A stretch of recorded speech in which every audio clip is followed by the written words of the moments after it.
Guys അങ്ങനെ finally Samsung Galaxy S25 അൾട്രയുടെ ലീക്സും കാര്യങ്ങളൊക്കെ വന്നിട്ടുണ്ട്. ഈ ലീക്സും കാര്യങ്ങളൊക്കെ കിട്ടുന്നതെന്ന് വെച്ച് കഴിഞ്ഞാൽ ഈ ഒരു വലിയ വലിയ കേസ് കമ്പനികളുണ്ടല്ലോ, സ്പൈഗൻ പോലെയുള്ള ആ കമ്പനികൾക്കൊക്കെ നേരത്തെ ഡിസൈനും കാര്യങ്ങളൊക്കെ കിട്ടും കേട്ടോ.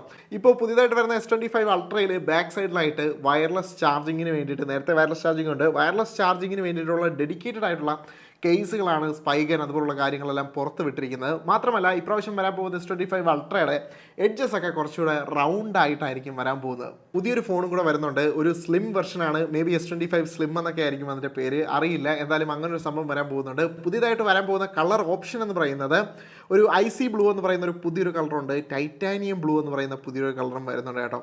ഇപ്രാവശ്യം S25 അൾട്രയിലേക്ക് കൊടുത്തിട്ടുള്ള ചിപ്സെറ്റ് എന്ന് പറയുന്നത് സ്നാപ്ഡ്രാഗണിൻ്റെ 8 എലീറ്റ് ആണ്. IQ13 കണ്ടിട്ടുള്ള ആ ഒരു പവർഫുൾ ചിപ്സെറ്റ് ആയിരിക്കും ഇപ്രാവശ്യത്തെ പുതിയ S25 അൾട്രയിൽ വരുന്ന. ബാക്കി മോഡൽസുകളിൽ എങ്ങനെയാണ് വരുന്നതെന്ന് യാതൊരു അറിവുമില്ല കേട്ടോ. അപ്പോൾ നമ്മൾ ഇത്രയും കാര്യങ്ങളാണ് അറിഞ്ഞിട്ടുള്ളത്. ബാക്കി കാര്യങ്ങളെല്ലാം വഴിയെ അറിയിക്കുന്നതായിരിക്കും. എന്തായാലും ദ കിങ് ഈസ് ബാക്ക്.